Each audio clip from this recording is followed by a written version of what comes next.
Okay, here we come. Got it. Hello, everybody, especially you stargazing types. Once again, it is the SBAU Astro Hour. It's astronomy, cosmology, launches, space news for everybody, but especially for California's Central and South Coast longtime Astrophysics and Telescope Club. The SB Astronomical Unit stands for Santa Barbara. SBAU. It's based at Santa Barbara's Museum of Natural History and named for our planet's average distance from the sun, 93 million or so miles. Also about to gather again today for the first time in over 2 years, or actually on the 2nd of December, we're going to actually meet in St. Farron Hall. Here's what we're going to talk about today, if we get to it. It's 'tis the season for Hunter, the raw hunter on the eastern or western sky. Eastern, isn't it? Orion is rising again. Mars is approaching opposition. And according to Jerry's talking points, guess what's going to happen to one of its little potato-shaped moons later? We'll talk about that if we get a chance. How did our, what? Somebody said something. How did our, tight, Bruce. Oh, bless you. That's the sixth planet of Uranus, isn't it? How did our seventh planet tip over? And NASA is in the news, and SpaceX, and testing out a new rocket brake at Vandenberg, and we'll talk about that. Plus, the Artemis launch on Wednesday is now probably going around the sun. Let's meet everybody and then do some silly stuff on screen. For the SBAU Astro Hour, and I'm Ron Heron, the vice president of the club. Going to run again in a couple of weeks for our live back in the museum meeting. And married to Pat Forgy is Jerry Wilson, our president, in white mostly. Hello, Jerry. Also, good morning. Congratulations on winning the Santa Claus lookalike contest for the third year in a row. And to my right, at a Christmas tree farm last year, I had a little kid look at me and say, "Hello, Santa." Well, you don't have a big enough beard to be Santa. No, well, I did then. This is trimmed. But you need some color on there, and I think a red hat. If you don't have one, I've got several. If you want one. Thank you. On the top. Chuck McPartland is with us, our outreach coordinator, who is so just awesome, going out how many times a year? 200 plus? That's pre-COVID, yeah. That's about, it's picking up again, but not quite to that level. Well, there's 52 weeks in a year. That's about 4 times a week. Yeah. Wow. Tom Whittemore is with us, former Westmont College science instructor, missed and beloved editor of our newsletter. We're married to Maureen. Chuck's also married to a Pat. She's our merchandise manager, hopefully in the other room listening. No Tom Totten today, but we got Bruce back, longtime active member, president of the Santa Barbara Theater Organ Society. His wife is Bonnie, and he contributes a lot. Some of the stuff that you sent us, usually cartoons and funny stuff, light science cartoons, was really pretty interesting to look at and not funny, but I'm not sure what you're going to call up, Jerry. You're doing webmaster duties on this. Oh, let me give you the date. It is the 21st of November, a Monday, and this is episode number 92, heading for the 27th. And then I guess the week after that, or Friday after that, we all meet together. So here comes the silly stuff from the. I love this. I love this. Is this Lompoc, the Air and Space Museum? I have no idea where it is. It's a joke, Ron. Just an empty building. I know, but they're building something like this up in Lompoc I've been hearing about. Just a joke. Yeah. Oh, Air and Space. I got it. I'm sorry. I thought it was a great cartoon. Yeah. I didn't even see it. I just know that they've been building something. Now, what is this? This is not a cartoon. This is just a real cool picture of clouds. Okay. Pareidolia. Yeah. Do you see the face? Yeah. See the nose, the hand up in front of the mouth, the eyes. So it, yeah. Swept back hair. Turned on its side on purpose then. Yeah, facing the earth. Got it. All right. I thought maybe just got very cool picture. Someone, I forgot who posted it. Well, and there's the cow over the moon. Yeah, there's another one I had, but I couldn't find it. Showed the cow had forgotten about the entry, and it showed it burning up in the atmosphere. Did you take these pictures? No, well, I took them off the internet. Okay, well, here's Galileo thinking up stuff right after he came up with the telescope. Let me see, the celestial body in the sky are my new neighbors. Raquel Welch lives down the street. And the sky or in the window? You dirty old man. Turning point. Turning points in history. There you go. Pointing it down. Okay, the spaceship has landed, and they're the crazy-looking extraterrestrials, and over behind a tree with his dog. Which cartoon is this? Is this Far Side? Far Side. Yeah. Oh, yeah. Suddenly, Jake started barking, the dog, and as a result, both he and Billy ended up sharing a small but interesting diorama, just like the museum's dioramas in the Venusian Natural History Museum. So that's Venus, or they're coming here from Venus? Coming here from Venus. Yeah. And he's going back to Venus with them. All right, so they're all relatives of Mr. Spock. And here are a couple of scientists in the laboratory are doing, that's Tom Whittemore's old office at Westmont. Uh-huh. He says, my God, if our calculations are correct, the song was right. All we are is dust in the wind. And I'm trying to remember who had that song. It's not Blowing in the Wind. That was Peter, Paul, and Mary singing Dylan. Who did Dust in the Wind? Anybody know? No, don't recall. All right. Is that it? We're back. That's it. We just a limited number of those tonight. Okay. We also have Tim Crawford on board. He says howdy to everybody. Of course. We even had him on the street on the screen a couple of weeks ago for something. What was that about? That was my absence. That's what it was. Yeah, you're right. So that is archived like everything else. Chuck, you want to give us a quick recap of what's coming, outreach stuff? It's pretty quiet. It's basically the three normal events: Telescope Tuesday on the first Tuesday, second Saturday at the museum, and third Friday at Westmont. But on December 1st, so right around the time people get their newsletters, we have been asked to bring telescopes to Dunn School up in Los Olivos. So if anybody's up to cruising up there, we'd appreciate your presence. Hey, well, Thursday, that's the Thursday right before our first Friday rematch of meeting again at Ferry Hall. And that's going to be a hybrid meeting. So that's it's not only just going to be in person, but people who are still a little nervous about viruses can attend via a Zoom, Zoom webinar. Directed by our own Chrissy Cook, who would be on board, except she's busy right now at the museum. Museum is open, but for indoors or just outdoors? No, it's all open. Okay, Chuck, okay, well then we're ready. will you be able to give me the Zoom for that, for the newsletter? We have to wait for Chrissy to provide it to us, and she's, I think, out camping right now. She's taking a little vacation, so. Tom Whittemore, do you have to know when we're going to get the newsletter on our emails? As soon as Jerry sends an article. Well, thanks for reminding him, Marin. Yeah. No, I just got Chuck's stuff yesterday, I think. Did you get last mine? night. Did you get mine? I think I erased it. No loss. I did get something from you, Ron. Okay, well, you can write it any way you want, but Jerry and I were the only two people that wanted to speak. I wasn't even looking to speak. Okay. We can let him do a whole hour on his observatory, or you could do a half hour, and I don't know how many pictures you're going to show that night, but it should be very interesting. And you'll start, right, Mr. President? I count on 2 minutes per picture, and so if I do 30 minutes, I'd have 15 slides. All right. Okay. And I gave Tom a little write-up of that last night, so he does have some stuff on it. Okay. Okay, but your observatory is done. It's a complete, or is it still a work in progress? No, it's done. Okay. And you're going to open it for tours, I assume, as long as Of course. wear a mask. All right, and everybody can either watch or show up, and no food. Might want to order pizzas though. What do we want to talk about? Orion the Hunter?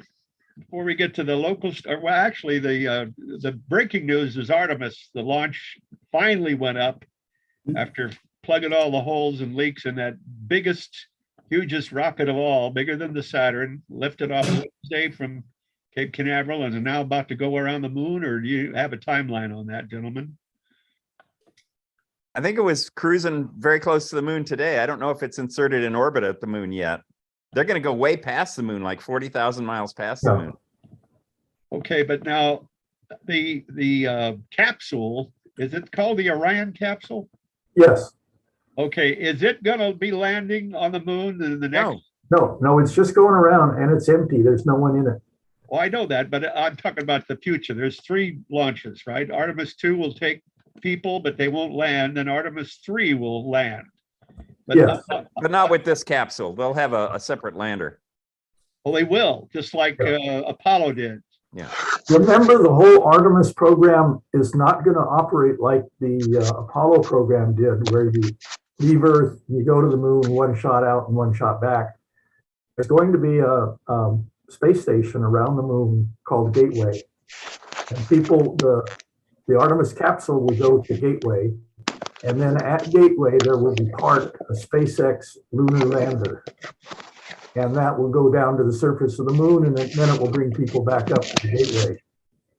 So the command module, which is called Orion, will just stay in orbit or come back and. It will stay attached to Gateway. Oh, yeah, right. It'll be part of the space station around the moon. Yeah. Okay. And it's not empty on this trip. There's Snoopy and Shaun the sheep. You mean dummies? Yeah. Pretty much like Elon put into his Tesla and sent to Mars. Well, that was just a dummy, but these are instrumented. Are we looking at it? Is this it? This is a picture taken by Artemis of the space capsule on the way to the moon and leaving Earth orbit. Wow. So Whatever. there was a cartoon that I saw too. I should have captured it, but I didn't. It's the first frame showed someone on Mars, in a spacesuit on Mars, calling for an Uber. And he says, "When are you going to get here?" And then the next frame showed the guy in Elon's car that he launched in orbit and said, "I'll be there any minute." Fantastic. So do they have dummies in the capsule right now, or is Yes. they do? Shaun the sheep and Snoopy, and also I think a couple of human formed dummies. Anamorphic, huh? Couple of stiffs. Well, that monster rocket survived what, 2 hurricanes in Florida, didn't it? That Yeah. seems to be Yeah. one of the downsides of Florida launches, even though they go east when you can use Vandenberg, but you got to go north or south. Fantastic. We'll follow that. And then there's something going on at Vandenberg, I guess, really quickly. Chuck, you can tell us what they're launching, another SpaceX? Well, they were planning to launch it over last weekend, but they had an anomaly when they did a static test. So it's undetermined when they'll launch. Right. But they had nice windows. It was going to be about 8 o'clock in the evening. So it was perfectly timed for. That would have been really spectacular. Yeah.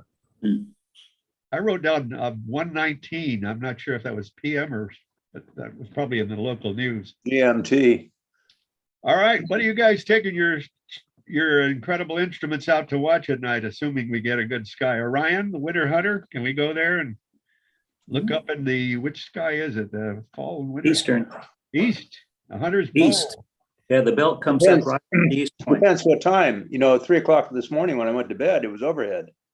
You went to bed at 3 o'clock this morning? Oh yes, I forgot to show this. This is the capsule, Oh, okay. the Orion capsule, and this is taken in space.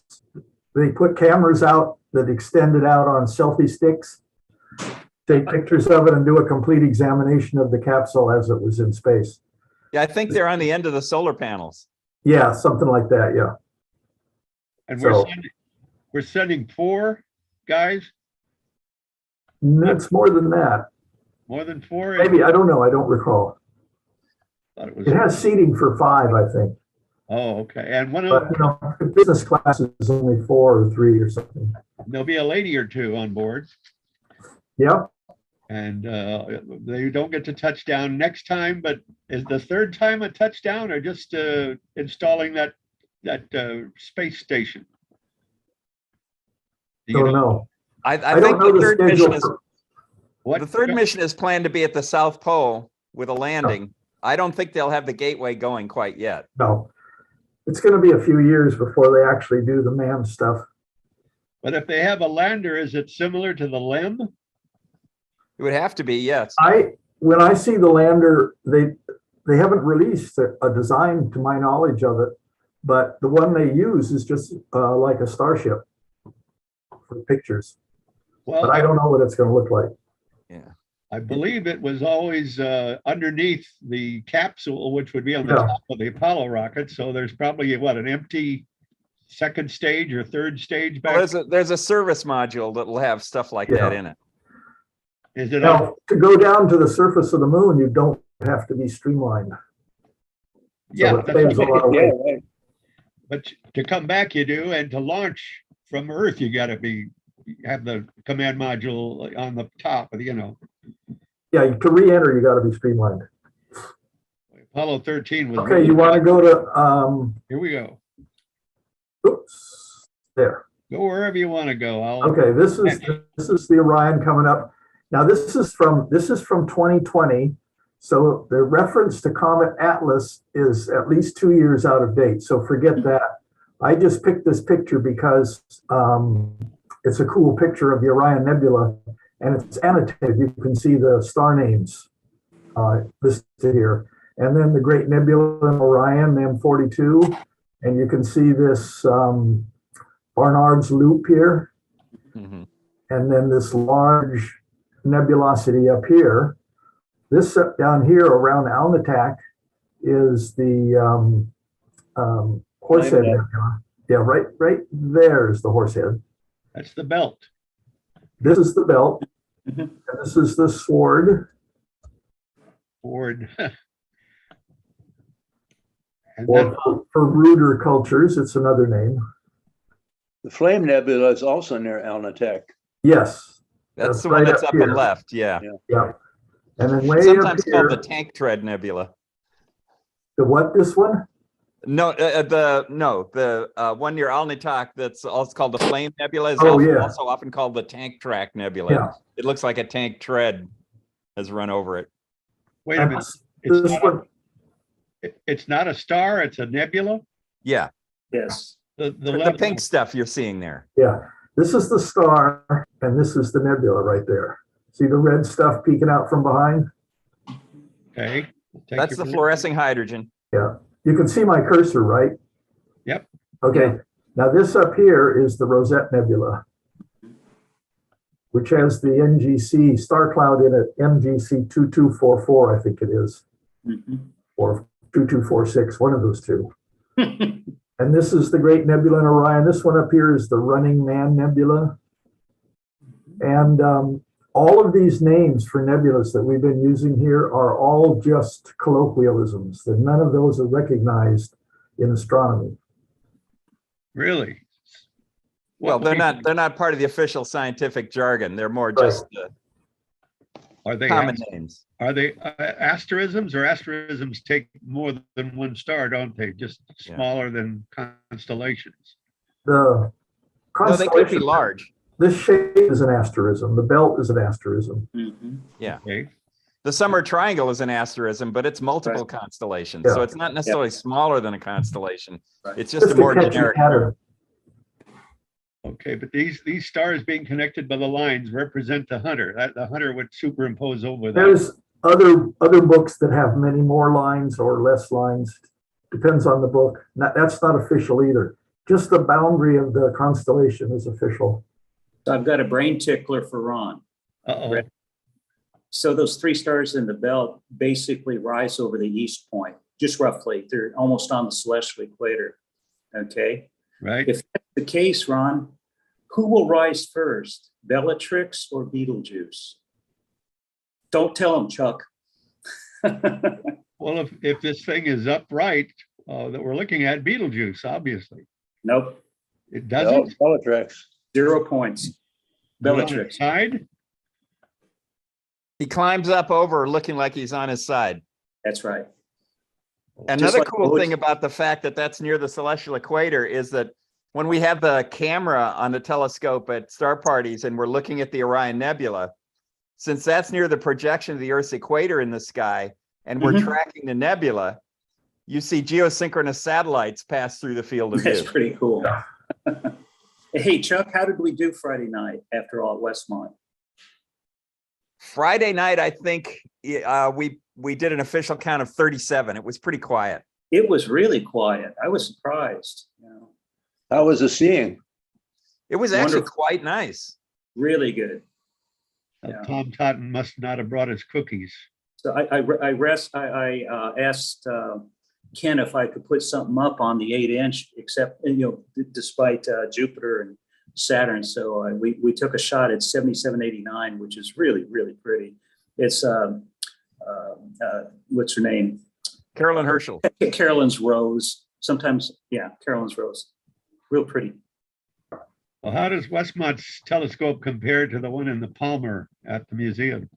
It's a Bigger. similar design, but it's a little bit bigger. Bigger, yeah. I think the Palmer's a 20, right, Chuck? Yeah. Yeah, it's an RC, and this one's Yeah. 24. What are we looking at now, Mr. President? Mars. Oh, are we going to Mars? Well, Mars, an event coming up in about 2 weeks or 3 weeks, I think about December 5. Opposition. Yeah, right here, this 2022, December 8. Mars will be as close to Earth as it's going to get this cycle around. Mhm. So back in, and it's going to be about like it is now, it's about 18 arc seconds across, which is pretty big for Mars. Mhm. And so you can, with a small telescope and a clear night and seeing steady size skies, you see surface detail on Mars. And that's captured in these sets of pictures. This is from a French guy, Robert Kézirac, and this shows his picture taken from a 12-inch Meade F at f20. It's 16.7 seconds of an arc across, and this is compared to a simulation of what Mars should look like at that time, rotated correctly. And so you can see that he's picking out major features, colorations on Mars. And you should be able to get this too. You could even see visually for an instant with smaller scopes than a 12-inch. Yeah. And you Mars can is see very also visible.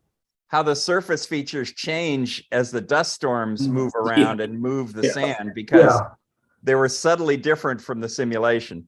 Right. I remember in Yes. 2003, it was beautiful one night and not the next night. Yeah. And yeah, in one of the 2019 or 2017, maybe, there Mhm. was a global dust storm, and basically the whole thing was featureless, but it made it a lot brighter. yeah. Yeah. That And was Chuck, a lot more frustrating. will we be able to see the pole caps, or is Mars tipped differently? I think actually people were seeing both the southern cap and the North Polar hood, at least the clouds that form over the North Pole. So it was a dual pole event. Okay. Do you Yeah, suppose, this is- gentlemen, if we'd have had today's technology and scopes back 100 years ago, they never would have seen canals, straight lines? Exactly. Yeah. Right. Okay. Except for in wishful thinking. This picture was taken by Damien Peach from Australia on November 17th this year. And you can see, now this is flipped over. You can see the polar cap, the clouds on the northern pole, and similar structures, but upside down from the other one. Yeah. Certus Major pointing up instead of down. Yeah, Right. this It one, looks like upside down. yeah, here he has, it's a 16.7-inch telescope, and I believe it's a CEK, but I don't know. No, that was his diameter of Mars. Again, Oh, that's correct. You're right. I think he uses a 14-inch. Well, he Yeah. used to use a 14-inch Celestron, but Okay. I don't know what he's using on this one. Yeah. And Mars is very visible now overhead. It's near Orion. Oh, yeah. It's very bright. Right between the horns of the bull. Right. Right. So, now, back in 2003, it got closest to the Earth on one of its other approaches, and it was 25 seconds of an arc in diameter. Yeah, it was huge. It was huge, and we took a trip to Taos, New Mexico, and stayed at a bed and breakfast called Adobe and Star that was set up, and it was way out in the middle of nowhere, and the views were just stunning. Yeah. I could see the full nebulosity of M8 at night in my, I was using an NP 101 at the time, a 4-inch refractor. just stunning.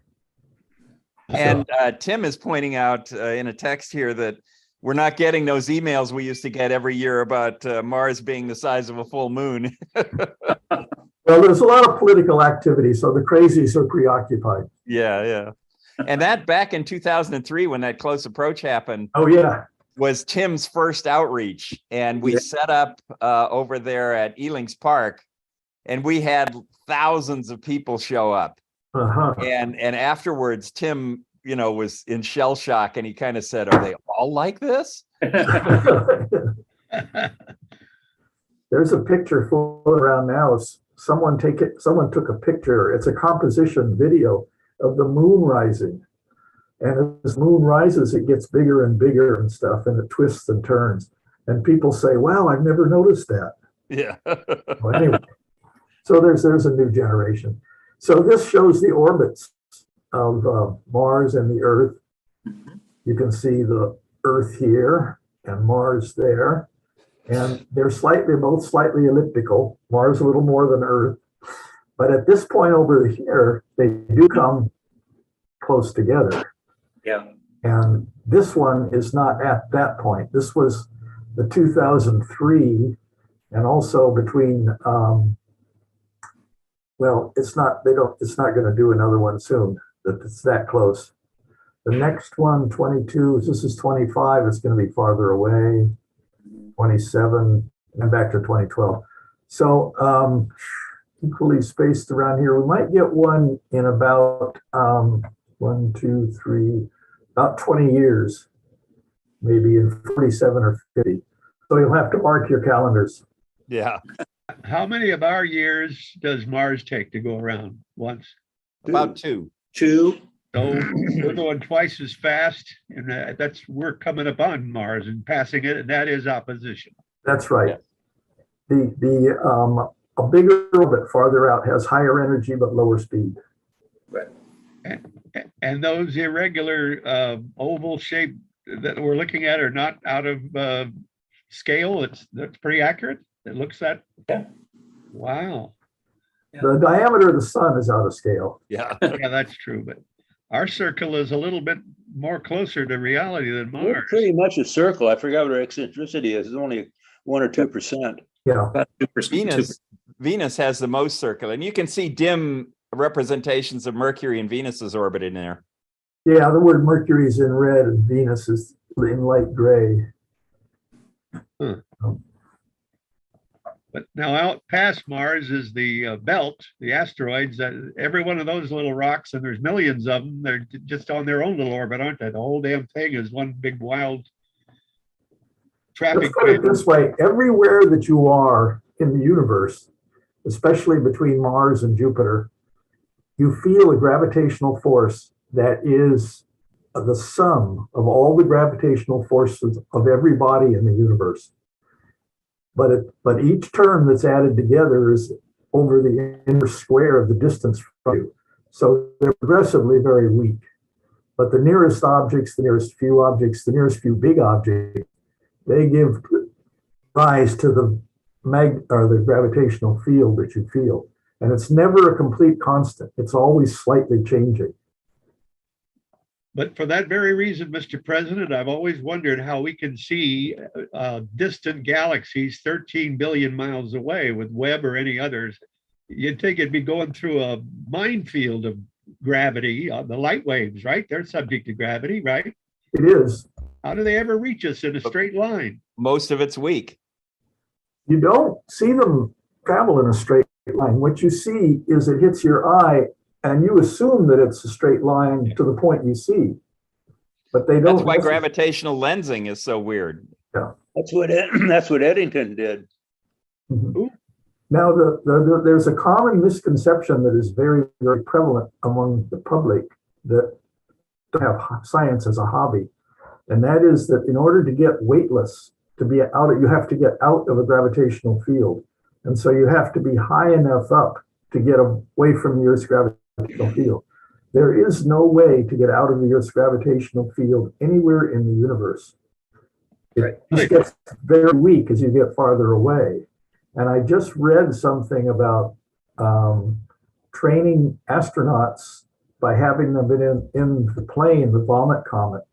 And they said, because it simulates weightlessness inside the plane. And they said that the plane actually flies high enough that you can get above the Earth's gravitational pull, being weightless. And that is completely a misunderstanding. If you jump out of a third-story building, you are weightless until you hit the ground. So if you jump in a swimming pool, you are weightless until you hit the water. All you have to do is fall. And when you're out in space, you're falling. You're falling around the Earth. That's why it feels weightless. By any chance, did the Apollo astronauts on the moon drop a rock and a feather at the same Yeah, time? They did. I think it was a hammer and a feather, right, Chuck? A hammer and a feather. That was, I think, Apollo 16. Okay. I thought And they someone chose a falcon feather because the Yeah. astronaut that dropped it was a graduate of the Air Force Academy. Academy, And of their, course. their mascot is a falcon. I thought it was a golf ball someone did. Oh, they did that too, but that okay. was Shepard, I think, hit a golf ball. Yes. I think it's orbiting the moon still, right? A day later, it hit him in the back of the head. Yeah. The people that doubt that we had an Apollo 11 landing can't explain how those guys were bouncing around on the surface of the moon. Unless Oh, 1/6 gravity. Yeah, I know. Must be awesome. Well, this is fascinating. I don't think you said this. Is this part of your talking points? Did I go scroll right by this, what we're looking at? Yep, it was there. Okay. It was there. Where's up? I do add some that aren't there, but this I think was there. So Okay, what next, boss? Well, thank you very much.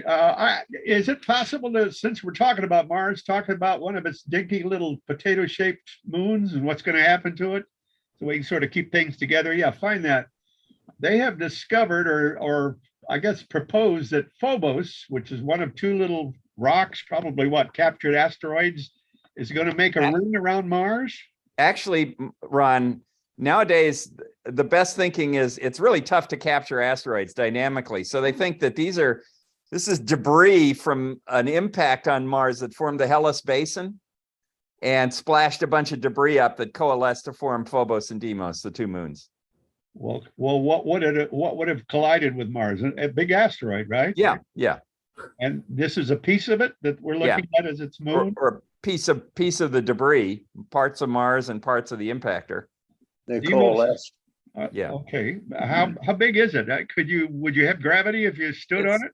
Oh, of course you would. If you'd have it if you stood on a golf ball, but it's like 13 miles, I think, across. And then Deimos is 7. Okay. And what's the deal on this, Mr. President? What's happening to Phobos? Well, you see these lines going across the surface. And Right. these lines occur also on other bodies also. And one theory has been that these are boulders that are just rolling down the hill or rolling around on.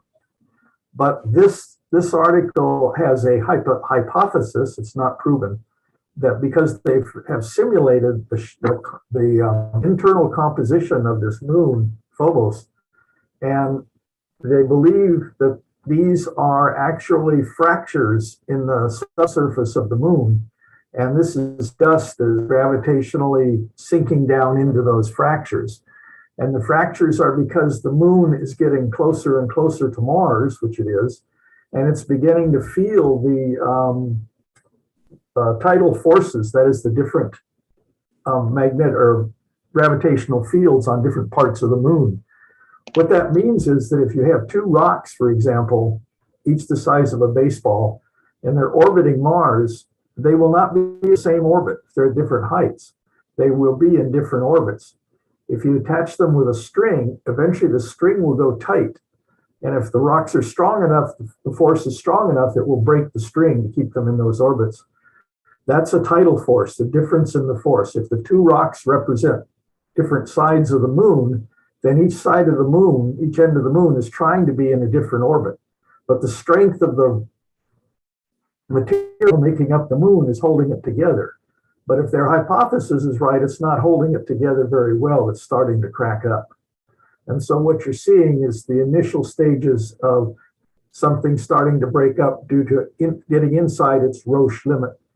And Bruce has supplied an illustration here of an object around Saturn that is remember, this is not a photo, this is an illustration that shows a moon starting to break up under its tidal forces, and as it gets inside of its Roche limit. They think that was the moon that caused the rings. Yeah, yeah. So, and also part of it is that they think Phobos might be partially a rubble pile. And as you have these differential forces, that rubble shifts around under there, and it causes these rifts that let the dust that's on the surface kind of fall down into it. And you can see all these little craters along there that they look like small craters that are aligned along the lines. mhm. And that's where you might have a void that this sandy stuff has fallen down into underneath Right. it. Now, when you take a big beaker and you fill it with, say, marbles, and then you fill it with sand, put sand on top, the sand will eventually start going down through the marbles as you shake the can. And that's a branch of physics called percolation theory. So it's, and that's what may be happening here on Phobos. Well, is it tidally locked to Mars? I don't know that. Most close enough moons that it are, could so I'd say it probably is in some way. Yeah. Okay. Anything that is not spherically symmetric in its mass distribution has the potential to become tidally locked. Well, this thing looks like a squash, you know, it's Yeah, got about 2-to-1 difference in the two diameters. yeah, it's not round. Not at all. But it doesn't have the potential to become to Mars what Io is to Jupiter. It's not going to belch out magma. And It doesn't have low melting temperature interior yet. okay, it's a little too small. Wow.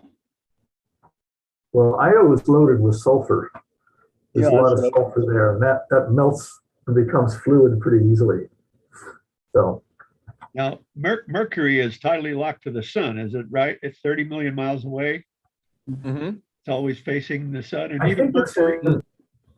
it's not strictly tidally locked, it's synchronized to the sun. It's in a 3-to-2. resonance.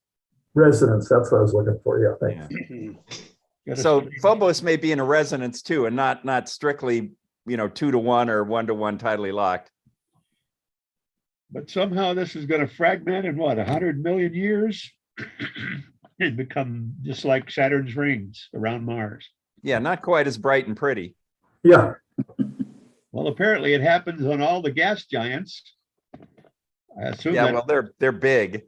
oh yeah, interesting. Neither Mercury nor Venus has a moon, right? Not that we know of. Okay, something though is tidally locked.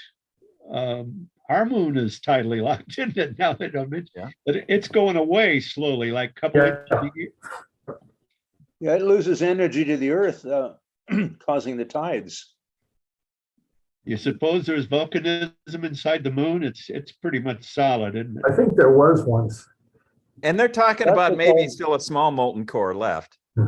Really? Yeah, that's what caused the mares. That's when the moon had a lot of molten stuff. That was when something hit the crust and broke through to the molten Right. magma, yeah. When I was young in the 50s, in junior high, we argued about one time, and I don't know if it was just among us students, but I remember the argument of whether the craters on the moon were volcanic or impact. And That was a fairly recent decision that they were mostly impact. yeah, So if we were alive when this was to start happening to Phobos, would it be a long time fragmenting up, or would it be overnight that the damn thing would shatter and become a bunch of dust? Depends on the internal structure, I think. and how long a time frame you mean overnight, Yeah, astronomically, it could be a blink of an eye. yeah, astronomically, the whole existence of Phobos is probably pretty blink of an eye. Anyone who had played with mud as much as I did when they were a kid would look at the moon and firmly believe they were all impact. Yeah. We got all the mares and seas of tranquility on our side for some reason.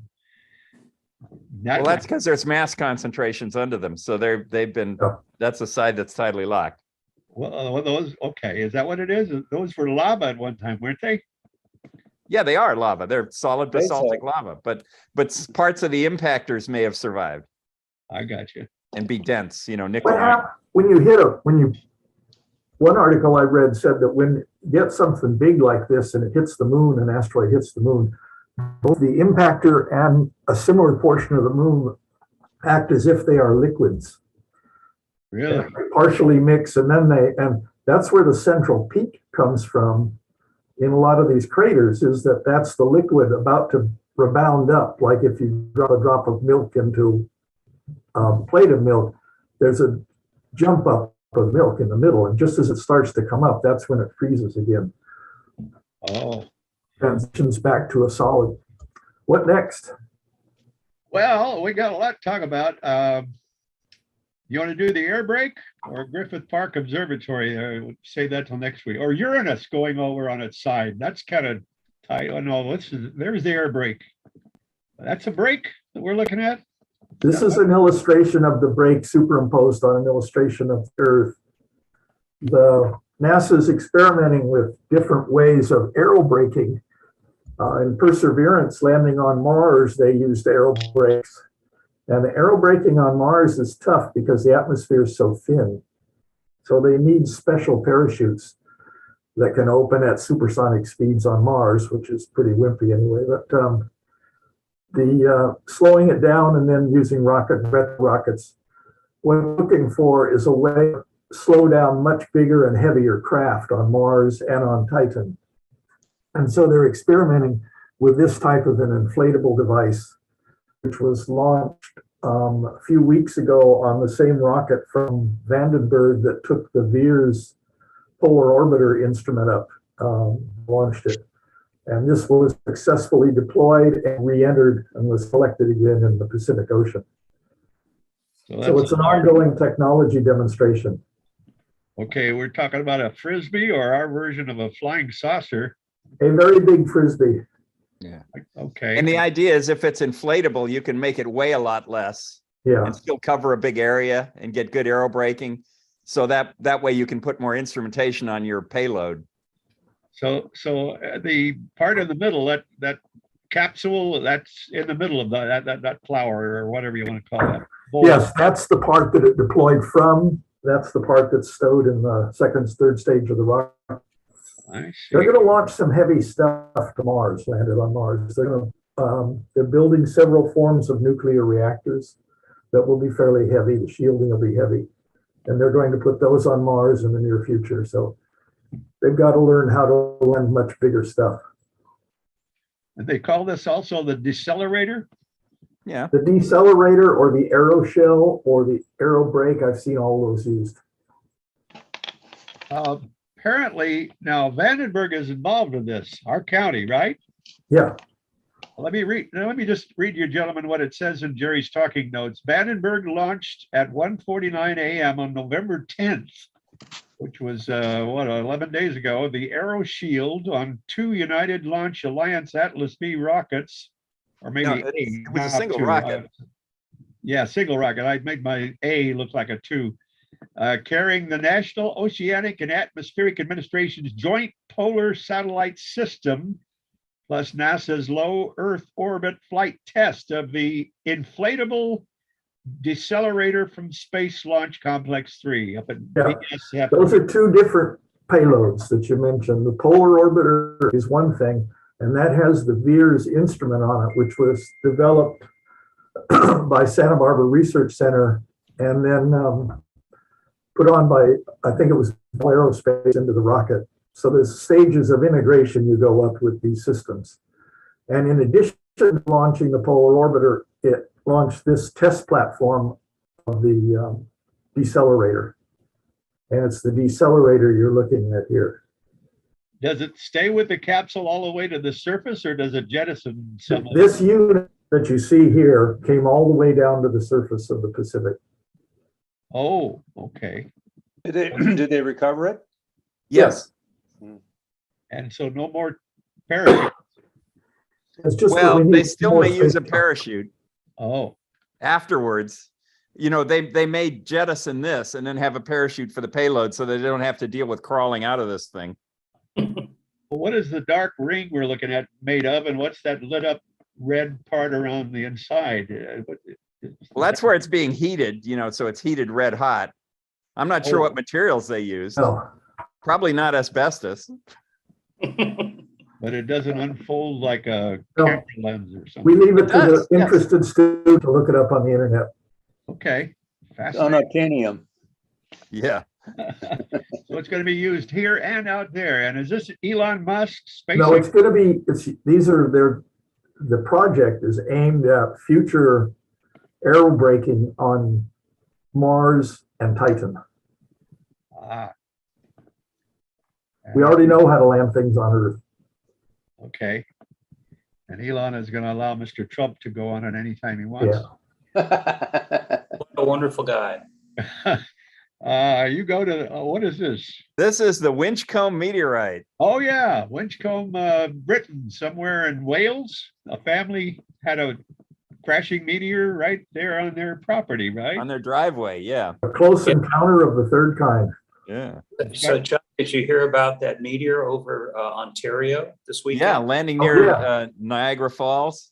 Yeah, it's that was quite bright. big. They saw It where was it 1 landed. meter across and they detected it a couple of hours before it hit. But their warning systems have gotten so good that they were able to image it with several telescopes on the way in and track Good. it. Did they find a landing spot? I saw a map showing where they thought pieces would hit Yeah. that were different weights, you know, Okay. as different masses as they were distributed out. Most of it apparently ended up in Lake Ontario. Okay. Where is our live? And so you can't get it, I guess. You're trying, though, aren't you? I'm sure there's a lot of people that are heading at high speed towards some of those landing points. Yeah. This stuff is very valuable. Well, that's pretty small what we're looking at if that's human fingers. Yeah, that's just a little piece of it. Yeah. Oh, what do we Yeah, look? Go ahead. Is it nickel? Is it older than dirt? It's a carbonaceous chondrite. It has inclusions that are older than the solar system in it. Is that right? But what's really important is they found water inside of it, you know, hydrated minerals, and the isotopic composition of the hydrogen in the water matches that of the water on the Earth. So there was always a big debate that did the water on Earth come mostly from comets or mostly from hydrated minerals in meteorites. And all the ones they found previous to this weren't a really good match, but this one is a really good match to the isotopic composition of the Earth's water. And that's the important point of this inclusion in here. Right. So it's full of frozen bubbles, you suppose? Well, or water that's included in the minerals, you know, Right. that's trapped in the mineral structure. H2O is in there bonded with other molecules somehow. Yeah. Not necessarily, some of it bonded with molecules, some of it mechanically trapped in molecules.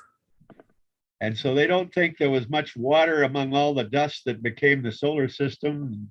Well, no, there's a lot of water out there, especially in asteroids like Ceres and Enceladus moon, and in comets. And samples of those have been taken, and none of them match the isotope composition or the isotope signature of water on Earth. But this one does.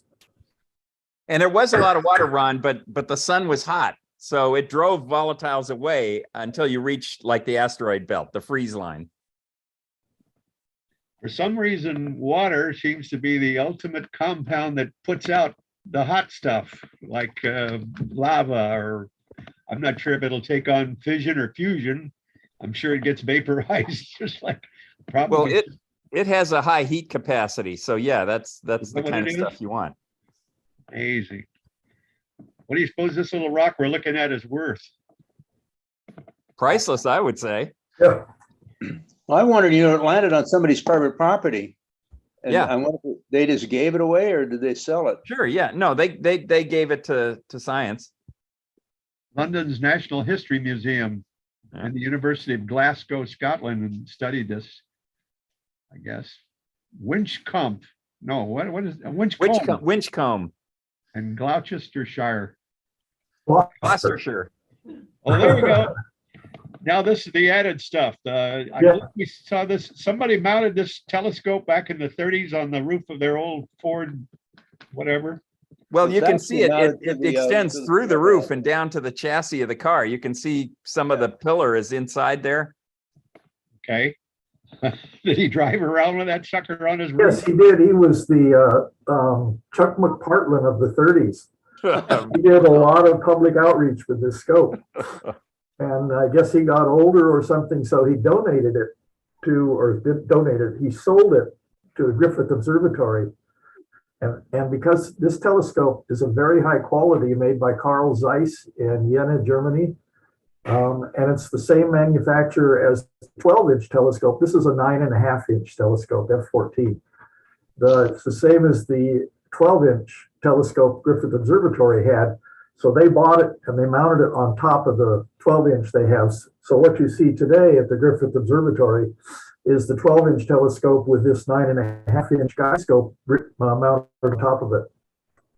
And the 9.5 refers to the lens at the far end at the front, which is a refractor. It's not a reflector. There's no mirror in the back end, right?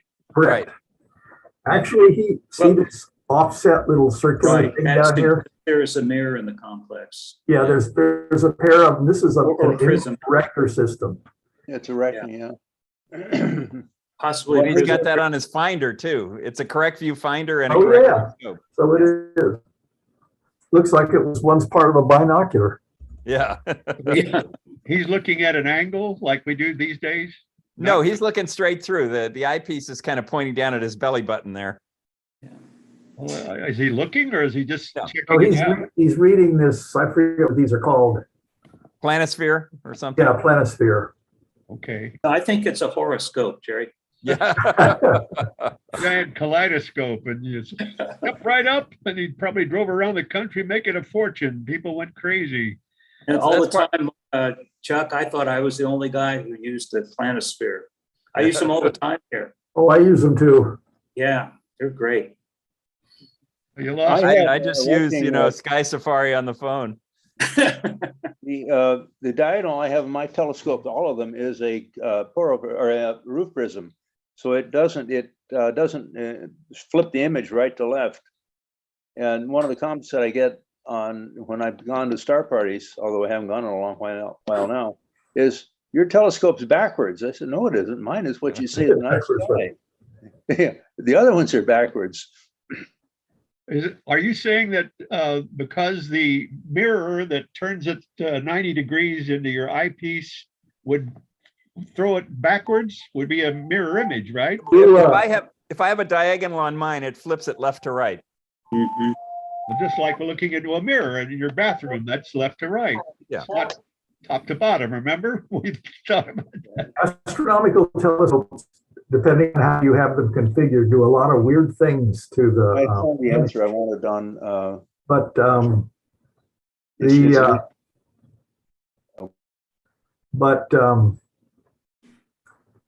because there's no reference plane, no horizon in the sky, you can't tell that anything's messed up. When you see the moon, you just see the moon. You don't know it's upside down, backwards, and mirror image.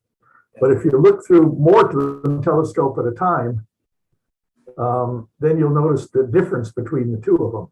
And you'll The see moon, it's easier to notice. People often do because one side's illuminated often and one side isn't. And they look and they say, well, wait a minute, this is backwards. Right. Right. Uh-huh.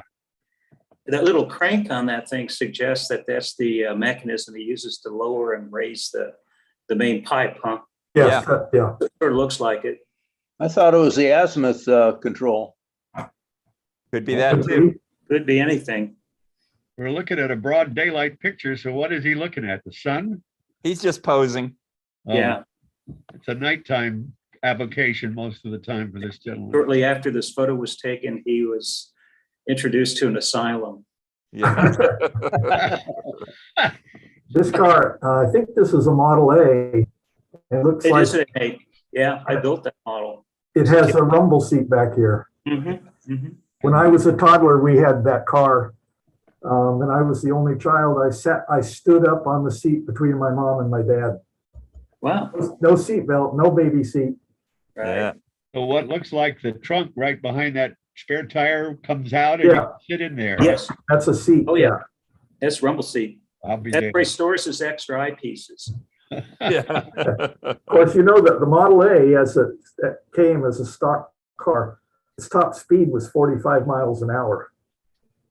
Well, I'm sure that's in Jay Leno's collection somewhere. Yeah. Ooh, he Uh, just had a I bad built one incident. Kit out of metal. I had a metal kit. I built it and I painted it green. The old Model A. I think it's about 1932 Model A. Listen, Jerry, before we go in about 4 or 5 minutes, you can either cover Griffith Park's observatory camera or refractors over the year, or we can try to knock out how Uranus got tipped over. You went by that picture a moment ago. Can you do that in 3 or 4 minutes? Yeah. A lot of people know that Uranus is a strange big planet, gas giant that's on its side. I didn't understand about the magnetic field not going through its poles, but is that Uranus? No, It's a sketch of her, Uranus. Yeah. I recognize. There it is. This is a photograph of Uranus, Okay. and the polar axis of the rotational axis is here, and the plane of its orbit is about here. I think there's what, a 90-degree difference, Yeah, it's almost Yeah. 90. That's right. Very close to 90, yeah. almost laying down on the side. So, Yeah. How that happened, why it's like that, appears to have the obvious answer that it got hit by something very big. Yeah. And this is a simulation, a computer simulation of what it takes to knock Uranus over by almost 90 degrees. And it's two bodies hit and basically turned into liquid and then flowed back together and changed the orbital angular momentum vector for Uranus to the combination of the two of them. So the other object is rotating at some odd angle anyway. So it looks like with that and the way our moon was formed by a collision with Theia, was a pretty active shooting gallery in the early solar system. Yeah, good way to put it. They say they think it was a rock twice as big as Earth that ran into it. Did the moons stay where they are now, or did they get turned over too? They didn't get hit. I The know, but moons get involved in this or produced by it or thrown away by it. So there's a lot of possibilities. When you're distributing this much mass around suddenly, it can have quite an effect on things that are gravitationally bound to it. That would be a separate simulation in my view. okay, but moons usually orbit in the plane of the equator of a planet, right? Yes. But not in this case, perhaps. No, it is see from the other one, see here, the rings are tilted too. So this is its angle of rotation. And so these rings formed after it got like this. And it doesn't have a lot of moons. What's the biggest moon? Titania or Titania or? Well, no, you're thinking of Triton. You're thinking of Triton on Uranus, but on Neptune. Yeah. But I think Uranus has 23 moons, Yeah. and they're named after Shakespearean characters. But I don't remember which one's biggest. Okay. Ariel, Umbriel. Yeah. What do they orbit? The poles, or No. No, they orbit mostly in the equatorial plane, but some seem to be, captured stuff. Right. Messy orbits. Yeah, and remember, Ron, what this would do for, winter and for summer on this planet too. Long winter, long summer. That's so, yeah, you're probably right. But that ring was a little Phobos-like satellite at one time, right? Yes. Assuming that's how all rings are created. Yep. Well, And other planets like Jupiter and Saturn, they have a lot of rings that, not rings, they have a lot of moons that do not conform to the equatorial plane of the planet. They orbit in all sorts of different directions. So those are captured moons. Yes. and I believe you told me in the past that some of the giant exoplanets they're seeing are gas giants that all have rings, or they can actually tell there's rings on some of them. There were a couple they could tell had rings. Yeah. I wouldn't say all, but there's a couple, yeah. Wow. Gentlemen, I got to tell you, it's an awesome hour. Thank you, Tim Crawford, for watching. Thanks the rest of you. Who did we just lose? Oh, no, everybody's here, 5 of us. Yep. Well, look, let's do it again next Monday morning. It'll be number 93. In the meantime, Okay. Happy Thanksgiving, everybody. happy Thanksgiving. Gobble, gobble. Gobble, gobble.